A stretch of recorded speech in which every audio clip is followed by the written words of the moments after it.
Good afternoon. It's a rainy day here in northern Wisconsin, and this is week one of Paulian Provocations. I'm just going to pick out a couple key passages and things to look for from this week's readings as you prepare to write your first reading response paper. So let's turn to Jantz, the introduction to A People's History of Christianity, where he argues that, following Paul Tillich, the Lutheran theologian, church history is the depth dimension of the present. Without it, we are doomed to superficiality.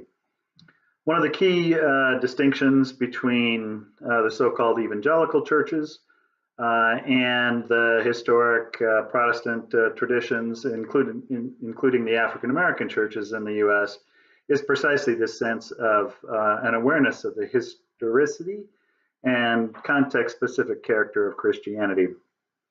So I'll be tracking this all along and recognize that there's quite a lot at stake in having a robust historical consciousness and awareness as I see it. Secondly, note that in the doing of a people's history, the key distinction is between the elites and the people. It's a tricky distinction because, as Jantz himself qualifies it, it's really about the relationship between the two that operates. Note, though, that in a people's history, material culture does come to the fore, and that's especially important for considering the role of art in the history of Christianity. We'll be paying some attention to that throughout the course of the semester as well. The matter of power comes up repeatedly in these chapters, and Jantz highlights it here, but somewhat takes for granted that everyone knows what power is. Do we really? Hannah Arendt, in her little book on violence, argued that, in fact, power is the capacity of people to act in concert. She then distinguishes quite clearly power from force, which is merely the capacity to manipulate material relations. And so if power is the capacity of people to act in concert, then it's very different than the kind of domination and coercion that often gets called power, but in fact, at some level, is the destruction of power or is corrosive of authentic or true power. Jantz also talks a good bit about resistance, and this will be a theme we'll be tracing throughout the course of this semester. People, and in particular, people who would not be considered among the elites, resisting the various efforts to control their version of Christianity and their lives as Christians as well. So resistance focused along the lines of economics, to be sure, but also sexuality and politics as well. So at some level, people's history is, Jantz suggests, a subversive history, given how it changes the typical paradigms associated with the historical practice of writing of history. Turning then to Richard Horsley's chapter on the early Jesus movements.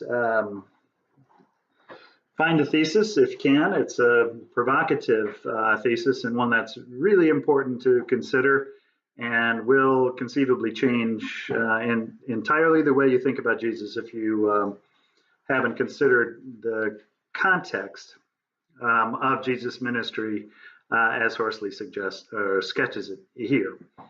Briefly, then, for Horsley, the early Jesus movements were by and large village-based, Galilean, and covenant renewal movements, that is, firmly rooted in their Jewish or in their Judean context.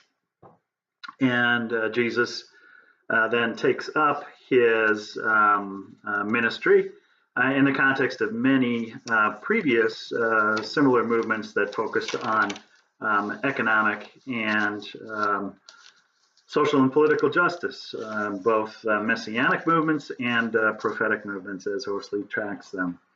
Know well that peasants generally don't participate in movements like this unless their backs are against the wall. And that context for Horsley's chapter, I think, is really, really important to highlight. We're not talking about some weekend warriors here. We're talking about peoples whose lives have been crushed by debt and who find in Jesus someone who offers to them the liberation that is such a crucial part of the tradition back to the Exodus. If you get a chance, check out some more primary sources in addition to the Gospel of Mary that I recommend you take a look at. The Q, you can find the Q text in early Christian writings. It's a website, and I'll be happy to put a link to that on our page. But Q 6, 20 to 49, and then Mark 10.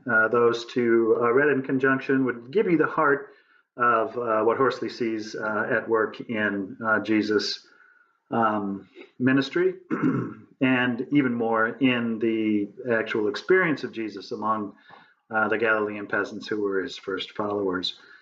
Note as well the context of the revolts that bracket Jesus' ministry back to 160, and then again in the Herodian revolt in 4, then the big revolt 66 to 70, and then Bar Kokhba's in 132 to 135. So all 4 of these significant peasant revolts in Israel as a key contextual factor in the life and ministry of Jesus. One last primary source, if you get a chance, in addition to Q and Mark, the Didache from early Christianity. If you've never had a chance to read that document, sort of a manual for apostles, it's really wonderful. And again, it can be found on early Christian writings. And I'll put some of these in just a real brief document with some hyperlinks for you as well.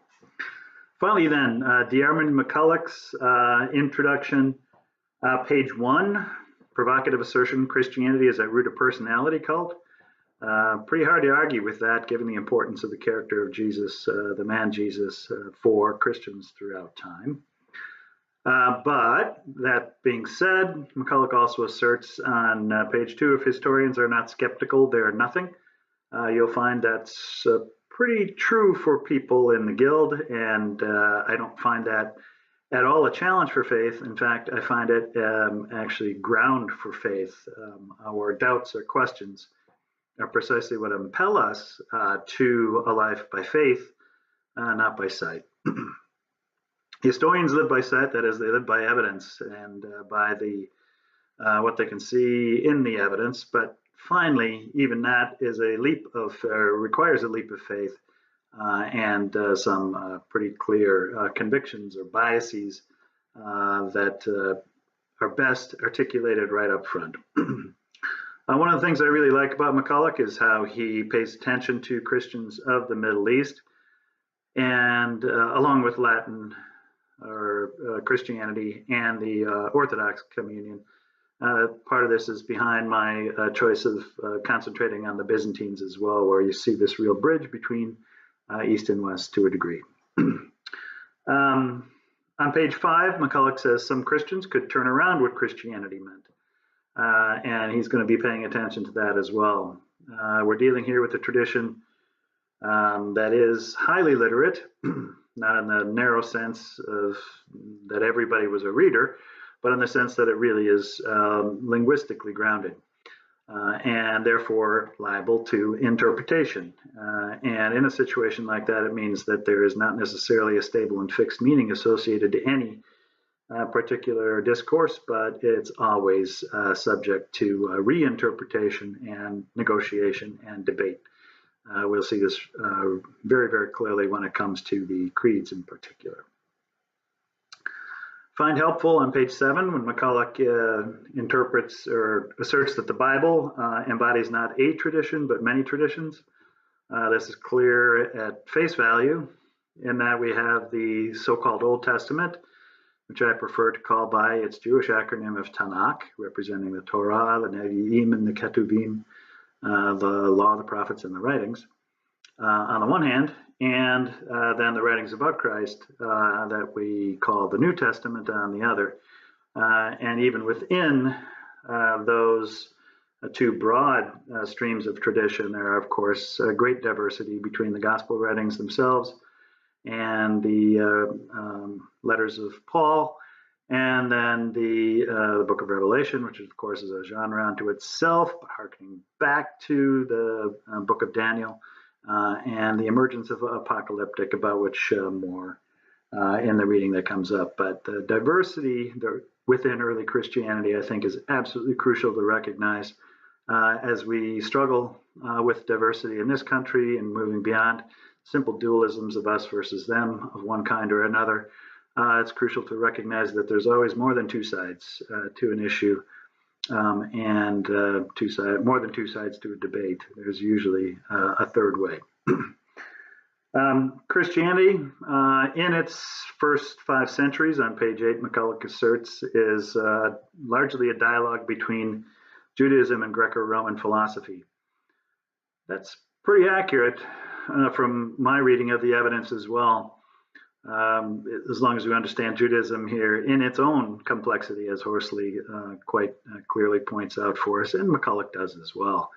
But that blending of Hellenistic philosophy with Jewish piety is really at the nexus of how Christianity developed as opposed to the earliest Jesus movements themselves, and that's a notable differentiation.